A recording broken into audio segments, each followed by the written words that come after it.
अबे देख तोर चुकदार भौजी। अबे भौजी हुई तोर। अरे वो तो मोर जान है यार। अबे तेवकर हो भैया, तेवकर बाप मोर ससुर बेटा ससुर। चुप बे, जबान संभाल के बात कर, नहीं तो मर्डर हो जाए। ऐसे? हाँ। अबे साले ते मोर मर्डर कर बे।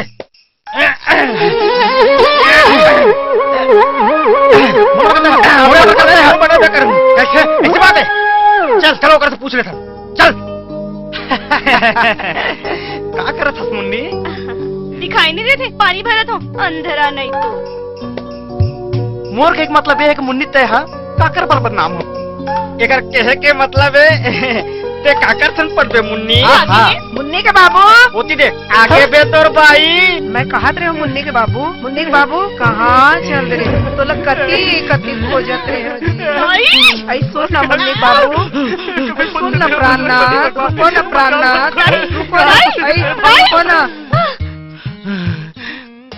मुन्नी इला धर लेना वो काला हौला बेरी हौला चल ले धर।